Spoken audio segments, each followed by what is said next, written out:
Shinniktaf sebagaimana telah ditetapkan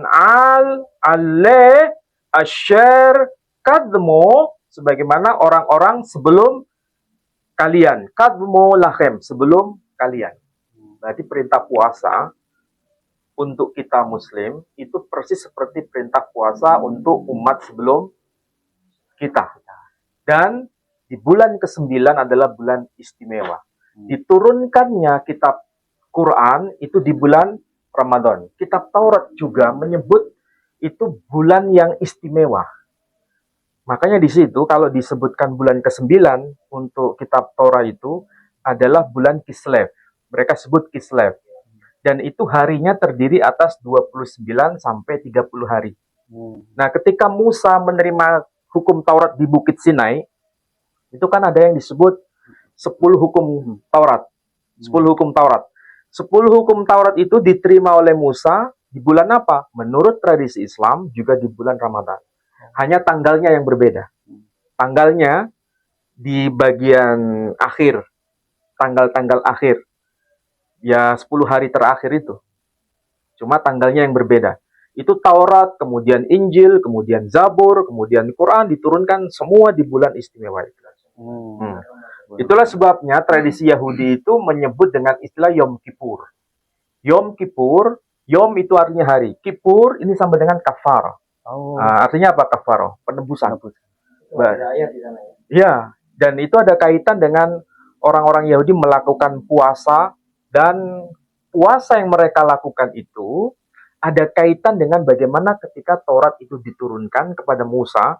Waktu itu kan bentuknya semacam bukan gulungan, loh batu. Nah, pertama kan loh batu itu. Loh batu, kemudian ada tulisan Asre Devarot. Asre Devarot itu sama dengan 10 firman Allah. The Ten Commandment. Nah, 10 perintah itu kemudian dibawa kepada bangsa Israel. Ternyata ketika mereka menemui Musa atau ditemui Musa, mereka justru menyembah sapi, patung sapi. Akhirnya oleh Nabi Musa, loh batu itu dibanting, ya, kemudian pecah, akhirnya hilang 10 hukum Taurat itu. Dalam arti, ya, Tuhan perintahkan dia untuk membuat loh batu. Kemudian dibawa ke Bukit Sinai, dan dia harus berpuasa lagi 40 hari. Asalnya cuma 30 hari. Jadi asalnya itu cuma 30 hari, baru kemudian menerima hukum Taurat. Sama seperti kita. Puasa 30 hari, tidak lebih dari itu. Tapi karena bangsa Israel itu agak bandel, maka 30 hari harus disempurnakan. Plus 10 hari, jadilah 40 hari. Yesus sudah puasa 40 hari. Iya, jadi asalnya cuma 30 hari, nggak lebih dari itu. Jadi kalau kita bicara mengenai nuzulul Quran, sebetulnya nuzulul Quran itu adalah ayat-ayat Allah yang turun kepada para nabi, baik itu kepada Nabi Musa ataupun kepada Nabi Muhammad SAW di momen yang tepat. Termasuk Nabi Isa ya. Termasuk Nabi Isa itu sendiri. Nabi Isa menerima kitab Injil, menerima firman Allah, dia harus melakukan puasa berhari-hari, 40 hari di bukit mana? Ada di Palestina. Dan itu melakukannya harus dengan cara berpuasa. Tidak mungkin dengan cara lain, harus dengan cara berpuasa. Nah, kalau kita sebut ada istilah nuzulul Quran, itu kan bahasa yang sangat Islami. Ya kan? Sementara orang-orang Yahudi tradisi Arab itu menyebut nuzulul Taurat, turunnya kitab Taurat di Bukit Sinai. Nah, Taurat di situ memang Taurat yang dibebankan kepada Nabi Musa. Nah, supaya kita bisa memahami bahwa istilah Taurat itu sebetulnya tidak identik harus 100% dengan Tauratnya Musa, tapi juga bermakna syariah. Nah, itu bisa dibaca di Sifr Al-Khuruj, Sifr Al-Khuruj. Kalau di sini itu ini ditandai ini. Nah, coba ini yang merah, yang merah. Sifr Al-Khuruj. Kalau di dalam yang versi Ibrani ya, Pak Edi mungkin bisa cek di kitab Keluaran pasal yang ke 20 seingat saya. Coba, Pak Edi cek pasal yang ke-20. Keluaran. Yang Asre Devarot dulu ya.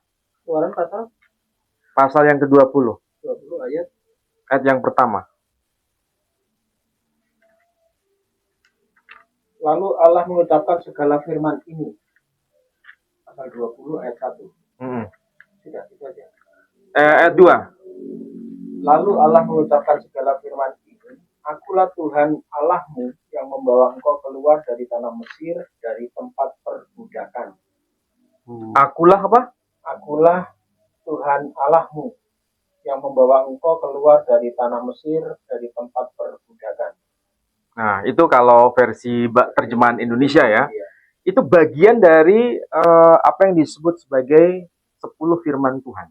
Tapi itu bagian pertama. Masih ada yang 9 lagi. Oh, iya, 9. Ya kan? Kalau di dalam versi Ibrani-nya disebutkan begini. Wayadabber Elohim et kol haddevarim he'el-lemur.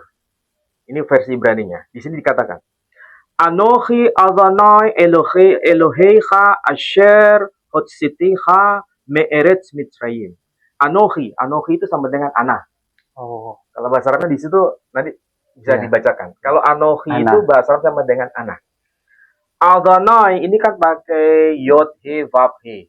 Kalau bahasa Arabnya disebut Allah di situ. Alif lam lam ha. Disebutkan Anochi Adonai Eloheicha.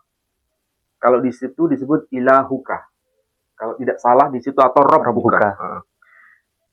Anochi Adonai Eloheicha asher hotsitecha me'eretz Mitzrayim.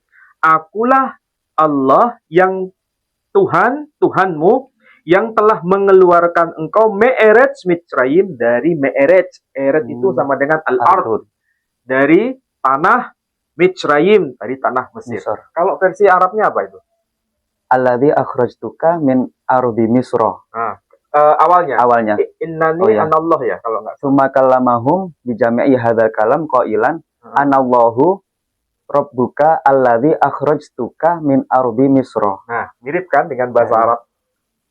Di sini kalau disebutkan Anochi Adonai, maksudnya akulah Allah, yod he vav he, di situ disebut anallah, sama. Anallah. Jadi orang Yahudi itu juga melafalkan dengan kalimat yang serupa dengan yang kita omongkan. Allah biasa mereka sebut Allah. Dan Allah itu sebagai Tuhan yang mengatasi segala sesuatu. Disamakan dengan yod he vav he. Cuma kalau yod he vav he tidak dilafalkan karena itu terlalu sakral. Sama dengan orang Yahudi, kalau ada tulisan alif lam lam ha itu nggak boleh masuk ke tempat-tempat Kamar mandi gitu. nggak boleh. Sama, tradisi Islam juga sama. Iya, sama. Tulisan yod he vav he dipakai di pakaian, kalau dipakai dibawa masuk ke tempat kotor juga nggak boleh. Dan itulah hukum Taurat itu. Nah, ini turun pada saat di puncak gunung Sinai. Atau di bukit Sinai. Jadi sebetulnya Quran juga begitu kan? Kapan Quran turun? Di mana? Di bukit juga. Di bukit Gua Hira. Gua Hira sama. Di Gua Hira. Gua Hira itu bukan sekedar gua, di situ bukit. Oh iya, bukit. Dan bukit Sinai juga sama, bukit, tapi di situ ada gua. Ada gua. Dan gua itu sampai sekarang masih ada. Waktu Nabi Musa mendapatkan 10 perintah itu ada gua juga. Ada gua di situ, di bukit Sinai itu sama. Jadi intinya bukan sekedar gua, tapi ada bukit, tapi di atas bukit itu ada gua. Disitulah yang namanya nuzulul Quran dan nuzulul Taurat.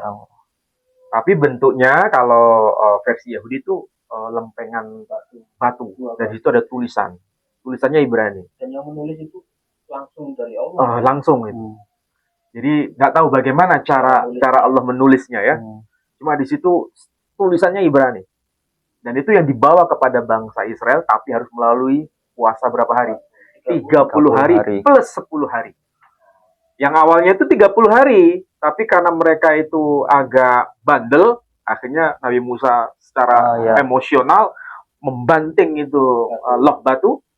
Allah perintahkan, buat lagi loh batu, nanti aku tuliskan kembali di atas bukit Sinai. Tapi dengan syarat 40 hari. Puasa sama 40 hari lagi. Iya. 30 hari plus 10. Oh, plus 10. Plus 10. Jadi plus 10 itu gara-gara bandelnya bangsa Israel itu. Tapi di Islam juga ada ya. Setelah kita puasa juga ada plus itu ya. Puasa Syawal. Puasa Syawal 6 hari. Syawal. Cuma 6 hari. 6 hari, cuma 6 hari. Tapi nggak ada kaitan dengan peristiwa Nuzulut Taurah ataupun Nuzulul Quran. Yang dilakukan Nabi Musa itu Nggak ada kaitan. Nggak ada kaitan sama sekali. Jadi itulah sebetulnya kalau kita memahami tradisi agama Timur Tengah, baik itu Yahudi, Kristen, dan Islam, itu sebetulnya ada mata rantai. Cuma sayang ya, teman-teman yang kuliah di Maroko kebanyakan hanya dirosa Islamiyah. Iya. Padahal seharusnya di sana itu ada dirosa Ibriyah, Iya. studi mengenai keibranian. Ada, kitab-kitabnya ada, kayak gini salah satunya. Cuma jarang disentuh dan jarang yang membaca ini kan. Iya, Padahal di Maroko ada.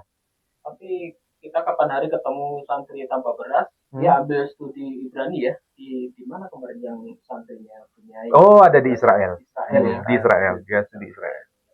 Memang itu manusia langka. Ya, dan memang harus dimulai karena pesantren itu sebetulnya basis keilmuan.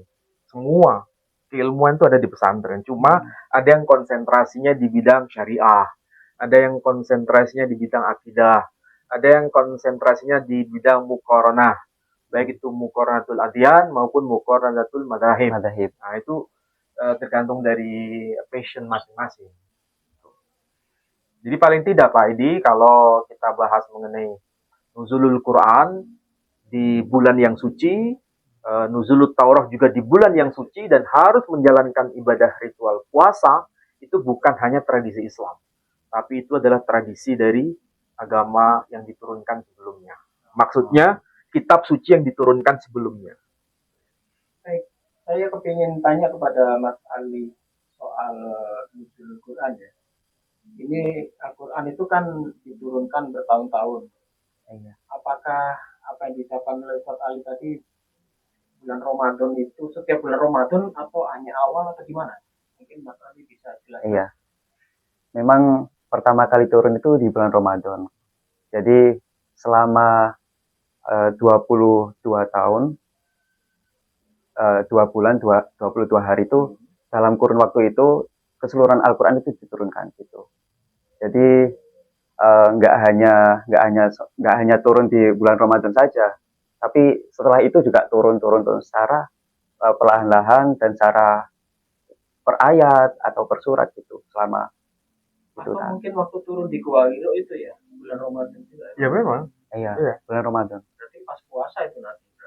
Betul. Atau waktu itu syariat puasa udah dijalankan atau belum Nabi waktu menerima Al-Quran? Belum kayaknya. Belum menjadi syariat, belum menjadi syariat. Belum diwajibkan ke umat Islam secara keseluruhan. Tetapi yang jelas waktu turunnya Al-Quran itu di bulan 9 atau bulan Ramadan itu. Iya. Iya. Baiklah saudara-saudaraku sekalian, ini pembahasan yang sangat menarik ya. Ini dua orang pakar ini insya Allah nanti kedepannya masih panjang. Jadi Mas Ali Mutawakil ini juga sekarang juga dalam S3, insya Allah nanti bisa menyebarkan ilmunya ya kepada umat. Jadi supaya umat ini bisa tercerahkan, apalagi beliau ini mendapatkan pendidikan dari Maroko, jadi bisa ditularkan ilmunya. Dan nanti kita kapan-kapan bisa collab lagi bahas-bahas yang lain. Iya. Ya sebenarnya di sini juga mau berguru ke Ustaz Ali. Oh tiba-tiba diajak untuk podcast bareng. Baiklah saudara-saudara sekalian, pada bulan Ramadan ini Yayasan Pembina Mu'alaf atau Tauhid mempunyai beberapa program ya, termasuk menyantuni beberapa para mu'alaf, kemudian juga membantu ya, para fakir miskin dan sebagainya. Bahkan beberapa tadi kita juga ada pembagian sarung ya kepada beberapa anggota, dan juga nanti sarung ini akan kita bagi-bagikan juga ke takmir masjid di sekitar di Surabaya. Dan untuk Anda yang ingin mendukung kami, silakan Anda bisa kirim rekening ke Bank Syariah Indonesia di nomor yang sudah tertera ini ya, supaya Anda bisa langsung kirim kepada kami, dan insya Allah semua sumbangan Anda akan kami manfaatkan dengan sebaik-baiknya. Dan untuk saudara-saudaraku sekalian yang sudah mendukung perjuangan dan program kami ini, saya doakan semoga rezekinya dilipat gandakan oleh Allah. Dan untuk Anda yang saat ini masih menjalankan ibadah puasa, saya doakan menjalankan ibadah puasa nanti bisa sampai tuntas ya. Dan semoga amal-amal semua ini semua dicatat oleh Allah Subhanahu wa taala. Ya. Mungkin ada closing, Pak. Ya, ada dua hal yang ingin saya tekankan di sini. Pertama, kitab suci yang diturunkan oleh Allah Subhanahu wa taala itu berasal dari sumber yang sama. Hanya saja ketika dibebankan kepada para ummah, maksudnya umat para nabi, itu punya nama yang khas. Ada yang disebut Taurat, ada yang disebut Quran. Tapi antara Taurat dengan Quran itu sebetulnya ada kesejajaran konten. Isinya itu banyak kesamaan. Makanya orang Yahudi itu menyebut kitab sucinya disebut Hamikra. Hamikra itu dari kata kerea, sama dengan Quran, diambil dari kata qara'a. Jadi Hamikra sama dengan Quran itu sesuatu yang dibaca. Makanya orang Yahudi kan membaca itu, dilakukan. Sama seperti Quran kita itu. Kita lakukan, kita baca. Terus yang kedua, kitab suci ini diturunkan pada bulan istimewa. Nah, bulan istimewa itu adalah bulan ke-9, sedangkan Islam menyebutnya bulan Ramadan. Dan di saat bulan istimewa itulah mereka dibebani untuk berpuasa. Puasanya antara 29 sampai 30 hari. Nah, itulah sebetulnya yang harus kita jadikan acuan untuk kebersamaan sebenarnya. Mungkin Mas Ali silakan sebagai penutup. Udah cukup sepertinya.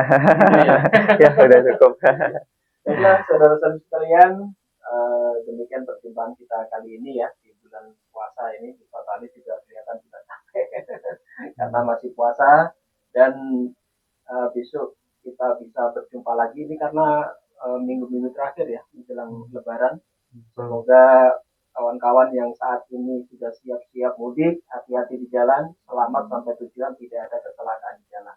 Ya, demikian perjumpaan pada malam hari ini. Semoga ada manfaatnya dan kami mohon maaf jika ada salah kata. Wabillahi taufiq wal hidayah. Wassalamualaikum warahmatullahi wabarakatuh. Waalaikumsalam warahmatullahi wabarakatuh.